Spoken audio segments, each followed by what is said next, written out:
Hopefully students आप लोग ठीक ठाक होंगे। अल्लाह आप लोगों को अपने हिफ्ज़ अमान में रखे और आप लोगों को मज़ीद कामयाबियाँ अता फ़रमाए, आमीन।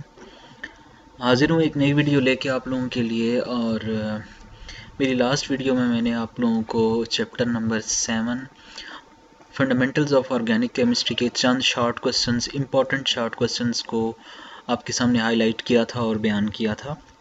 काफ़ी सारे लोगों ने इस वीडियो को अप्रिशिएट किया और मुझे ऐसा लगा कि मुझे जो चैप्टर्स मैं आप लोगों को पढ़ा चुका हूँ पहले अपने चैनल के ऊपर, उधर मुझे आप लोगों को उन चैप्टर्स के भी शॉर्ट क्वेश्चंस जो है वो बताने चाहिए। इसी तरह से इम्पोर्टेंट शॉर्ट क्वेश्चन होपफुली मेरी ये काविश आप लोगों के लिए फ़ायदेमंद होगी और आप लोगों के लिए मददगार साबित होगी। मुझे अपनी दुआओं में लाजमी याद रखिएगा। Thank you so much. और जो लोग मेरे चैनल पे अभी तक नए हैं वो काइंडली मेरा चैनल सब्सक्राइब कर लें और बेल के आइकन को भी प्रेस कर लें ताकि मेरी नई आने वाली हर एक वीडियो का नोटिफिकेशन आप लोगों तक पहुंचता रहे। जी तो जनाब, चैप्टर नंबर 1 वैसे तो हम लोग बड़ी तफसील के साथ टॉपिक वाइज पढ़ चुके हैं, एक्सरसाइज भी डिस्कस कर चुके हैं। हाजिर हूँ आप लोगों के सामने एक वीडियो में जहां मैं आप लोगों को चैप्टर नंबर 1 पीरियडिसिटी और आप लोगों को पीरियडिक क्लासिफिकेशन ऑफ एलिमेंट्स के मज़ीद शॉर्ट क्वेश्चंस जो हैं वो बताऊंगा, जो कि पेपर के हवाले से आप लोगों के लिए बहुत हेल्पफुल होंगे। सो जो पहला क्वेश्चन लेके मैं हाजिर हूँ, बेसिकली आप लोगों को एक ओवरव्यू दे दूँ कि जो चैप्टर नंबर 1 है वो बेसिकली पीरियडिक टेबल के मतलब है कि एलिमेंट्स को पीरियडिक टेबल में कब, क्यों, किस किस ने जो है वो तकसीम किया एलिमेंट्स को, और नया मॉडर्न पीरियडिक टेबल कैसे बना, इसकी बुनियाद क्या थी, और मॉडर्न पीरियडिक टेबल की प्रॉपर्टीज़ क्या क्या हैं, इनमें पाए जाने वाले कंपाउंड्स क्या क्या हैं, और ग्रुप्स और पीरियड्स, ब्लॉक्स और ये सारी चीज़ें डिस्कस करने के बाद हाइड्रोजन की पोजीशन भी डिस्कस की गई, ionic nature, covalent nature, ionisation energy, electron affinity, electronegativity, ये सारी चीज़ें हम चैप्टर नंबर 1 में डिस्कस कर चुके हैं। सो जनाब, बढ़ते अपने क्वेश्चन नंबर 1 की तरफ, जो कि है कि why ionic radii of the elements are larger than their parent atom. देखिए, एक तरफ रखा हमने एक न्यूट्रल एटम और दूसरी तरफ हमने रखा एक नेगेटिव आयन और एक तरफ रखा हमने पॉजिटिव आयन। दरमियान में न्यूट्रल एटम है जिसको हम बोल लेते हैं पेरेंट एटम। और बात करते हैं नेगेटिव आयन की, तो नेगेटिव आयन बनता बेसिकली कैसे है, क्योंकि इनकमिंग इलेक्ट्रॉन, जो इलेक्ट्रॉन आता है किसी एलिमेंट के अंदर, तो इलेक्ट्रॉन्स की तादाद बढ़ जाती है। इलेक्ट्रॉन्स की तादाद बढ़ने की वजह से हम बोलते हैं कि वहाँ पे शेल की तादाद बढ़ जाती है और एटम का साइज़ जो है वो बेसिकली डिपेंड करता है न्यूक्लियस से एवरेज डिस्टेंस जो आउटरमोस्ट शेल तक होगा उस तक। तो वहाँ पे हम बोलते हैं कि वहाँ पे जो नेगेटिव आयन है उसका जो एटॉमिक रेडियस है वो लार्जर होगा as compare to the parent atom. So reason हम यहाँ पे इसके आंसर के मुतालिक डिस्कस करते हैं एग्जाम्पल के साथ। पहली रीज़न लिखी हुई है, incoming electron is accommodated in new shells then increasing the orbit and therefore size increases। वही बात जो आप लोगों के सामने मैंने पेश की कि न्यूट्रल एटम के अंदर इलेक्ट्रॉन ऐड होते हैं तो साइज़ खुद ब खुद बढ़ जाता है, क्योंकि न्यूक्लियस से आउटरमोस्ट शेल तक का फासला बढ़ जाता है, डिक्रीज़ हो जाता है न्यूक्लियर चार्ज। और इसमें फ्लोरीन की एग्जांपल हमने ली। फ्लोरीन F जो न्यूट्रल एटम है उसका जो एटॉमिक रेडियस है वो 72 पिकोमीटर है, और आयनिक radii of F negative ion यानी कि इलेक्ट्रॉन एक्सेप्ट करने के बाद फ्लोरीन का जो एटॉमिक रेडियस है वो 136 पिकोमीटर होता है। सेकंड क्वेश्चन है कि why ionization energy decreases down the group के नीचे वाली साइड पे जाते हुए, यानी टॉप टू बॉटम ग्रुप में मूव करते हुए आप इतना याद रखें कि हर एलिमेंट के न्यूक्लियस के गिर्द जो शेल हैं उनकी तादाद बढ़ती है, क्योंकि एटॉमिक नंबर बढ़ता है। एटॉमिक नंबर बढ़ने की वजह से हम बोल सकते हैं कि यहाँ पे क्या बढ़ रहा है, यहाँ पे हम बोलते हैं कि एटॉमिक नंबर बढ़ने की वजह से न्यूक्लियस के गिर्द शेल इलेक्ट्रॉन की तादाद, शेल की तादाद बढ़ती है, एटम का रेडियस बढ़ जाता है। जब एटम का रेडियस बढ़ जाता है तो न्यूक्लियस का होल्ड अपने आउटर मोस्ट शेल में कम हो जाता है और आउटर मोस्ट शेल से इलेक्ट्रॉन हम इजीली निकाल सकते हैं। इसीलिए हम बोलते हैं कि शील्डिंग इफेक्ट इंक्रीज़ हो जाता है, और जिसकी वजह से न्यूक्लियस का होल्ड अपने इलेक्ट्रॉन्स पे कम होने की वजह से हम थोड़ी सी एनर्जी लगा के इलेक्ट्रॉन्स को वहाँ से निकाल सकते हैं। इसलिए हम बोलते हैं कि जो आयनाइजेशन एनर्जी है वो डिक्रीज़ होती है ग्रुप के अंदर। Why ionization energy increases along the period, वो जो रीज़न्स अभी बात बयान की उसका उलट है, क्योंकि यहाँ पे न्यूक्लियस का जो शील्डिंग इफेक्ट है वो इंक्रीज़ होता है, न्यूक्लियर चार्ज बढ़ता है। न्यूक्लियर चार्ज बढ़ने की वजह से हम बोलते हैं कि जो एटम का रेडियस है वो कांस्टेंट रहता है और एटम का साइज़ जो है वो इलेक्ट्रॉन्स का होल्ड जो है वो इलेक्ट्रॉन्स का होल्ड जो न्यूक्लियस का है होल्ड इलेक्ट्रॉन्स के ऊपर वो ज़्यादा हो जाते हैं। सब हम बोलते हैं कि हमें ज़्यादा एनर्जी लगानी पड़ती है, आयोनाइजेशन एनर्जी बढ़ जाती है अलॉन्ग द पीरियड। बात करते हैं जी why d and f block elements are called transition elements, क्योंकि इनके आउटर मोस्ट ऑर्बिट जब जैसे डी और एफ ब्लॉक के एलिमेंट्स को उठा के जब हम करते हैं ना इनकी इलेक्ट्रॉनिक कॉन्फ़िगरेशन, जैसे हम 1s2 2s2 2p6 इस तरह से इलेक्ट्रॉनिक कॉन्फ़िगरेशन करते हैं, इलेक्ट्रॉनिक कॉन्फ़िगरेशन करते ही हमें पता चल जाता है जी कि इनके आउटर मोस्ट ऑर्बिटल जो है वो डी एंड एफ हैं। इस वजह से हम बोलते हैं कि इनको डी और एफ ब्लॉक एलिमेंट में रखा जाता है। और their properties show a transition in symmetrically and vary in from left to right in a period. Question number 5 हमारे पास है जी, what is law of octave? Newland in 1865 classified 62 elements on the basis of their increasing atomic masses. According to the Newland, every eighth element has the properties similar to first one. If this is called the increasing atomic masses, this is called the law of octave. कि 1864 में 62 elements discover हो चुके थे और एक scientist था जिसका नाम था Newland.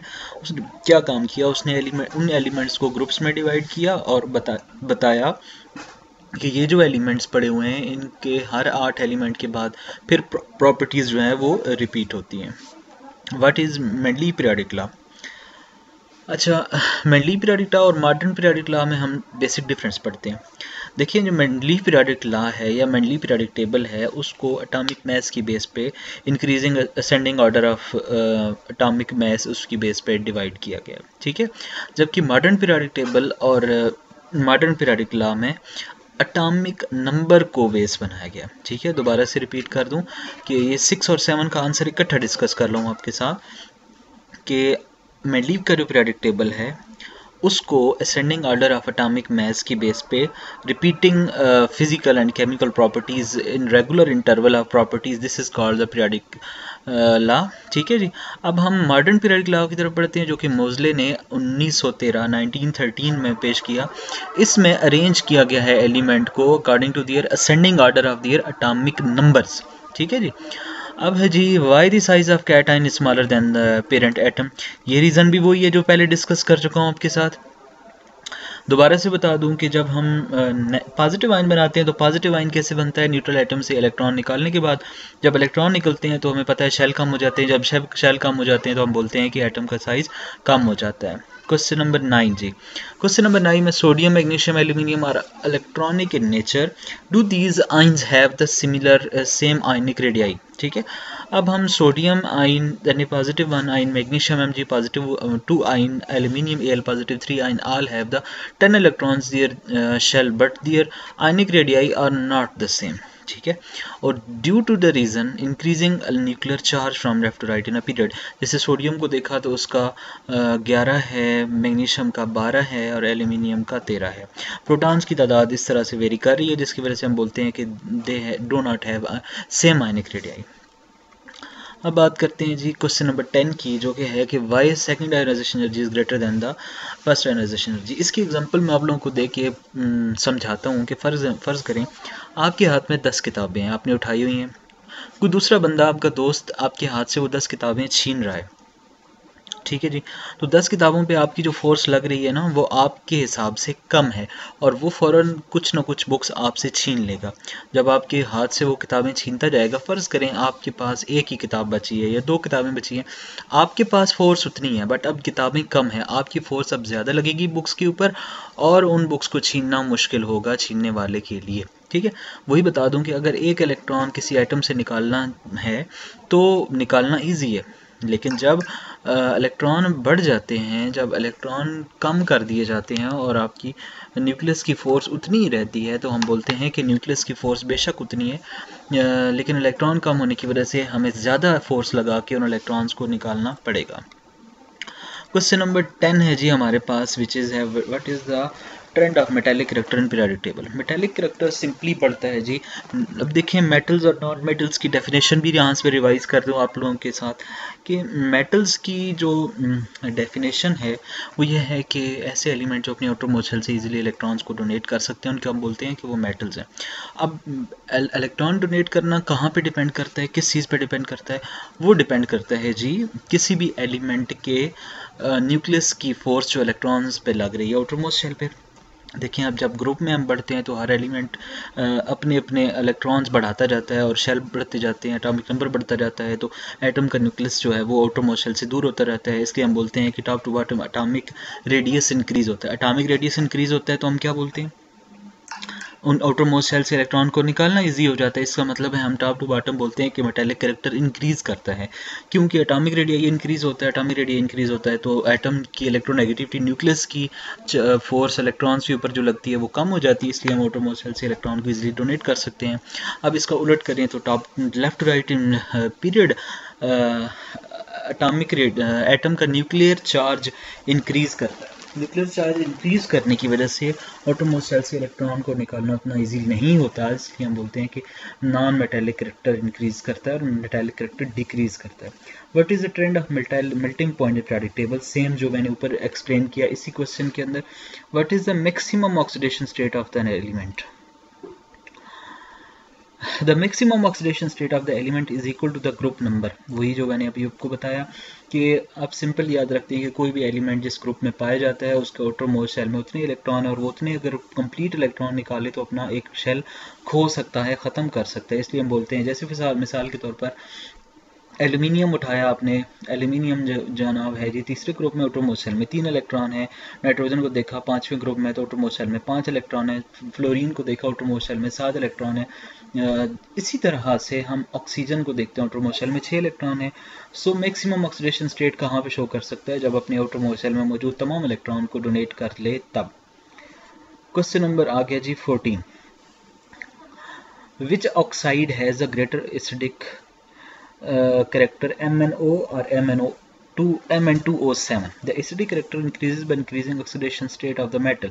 The oxidation state of manganese in MnO is positive 2 and Mn2O7 is positive 7. So simple है, जिसमें ऑक्सीडेशन स्टेट ज़्यादा शो की जा रही है मैंगनीज की वही जनाब ज़्यादा एसिडिक है। सो आपके सामने है Mn2O7। Question number 15। Why second electron affinity has positive charge. देखिए एक इलेक्ट्रॉन एक एटम के अंदर ऐड किया जाता है तो इलेक्ट्रॉन उस पर जाके अपना चार्ज नेगेटिव चार्ज शो करता है, जिसकी वजह से हम बोलते हैं कि जो एटम है वो भी जनाब हो चुका है नेगेटिव। ठीक है, सो जब हम एक नेगेटिव चार्ज एटम के अंदर एक और नेगेटिव इलेक्ट्रॉन ऐड करते हैं तो वो इलेक्ट्रॉन जो अभी हमने ऐड किया वो जाके इनकमिंग इलेक्ट्रॉन के साथ पहले से मौजूद इलेक्ट्रॉन रिपेल करेगा और नेगेटिव नेगेटिव मिलके पॉजिटिव चार्ज शो करेंगे। जैसे मिसाल के तौर पर ऑक्सीजन के अंदर हमने एक इलेक्ट्रॉन ऐड किया तो वो -1 चार्ज दिया, उसने इलेक्ट्रॉन एफिनिटी की वैल्यू -141 किलो जूल पर मोल थी। ऑक्सीजन -1 के अंदर एक और इलेक्ट्रॉन ऐड करके ऑक्सीजन -2 बनाया तो हमारे पास +78 किलो जूल पर मोल एनर्जी आई आंसर में। ठीक है जी, क्वेश्चन नंबर आ गया जी हमारे पास 16। What is the trend of ionic character of halides in periodic table? ठीक है, a long period ionic character decreases due to the increase in the difference of electronegativity. For example, the third period NaCl, MgCl2 and AClCl3 polymeric and PCl3 S2Cl2 SiCl4 covalent in nature. What is hydration energy? Water के एक मोल के साथ reaction करने के लिए जो आपको energy चाहिए होती है ना, वाटर का एक मोल जो आयनाइज करता है चीज़ों को, हाइड्रोलाइज करते हैं चीज़ों को, the amount of heat revolved or absorbed when 1 mole of gaseous ions dissolve in water then this energy is called hydration energy. Example आपके सामने है, आप लिख सकते हैं। अब इस पे फैक्टर इफेक्ट करते हैं जी, आपके सामने हैं जी। एक फैक्टर है size of ion, amount of heat, variation in periodic table. अब ये तो थे कुछ क्वेश्चंस जो कि आंसर्स के साथ आप लोगों के सामने मैंने बयान किए। अब कुछ शॉर्ट क्वेश्चंस मैं आप लोगों के साथ वैसे डिस्कस कर रहा हूँ, आप लोगों को नोट्स मैंने अपलोड किए हुए हैं लेक्चर के, आप वहाँ से उन नोट्स को ले सकते हैं। फ़िलहाल आप इन क्वेश्चंस को नोट करें, पेपर के हवाले से ये क्वेश्चन इंतहाई ज़्यादा अहम है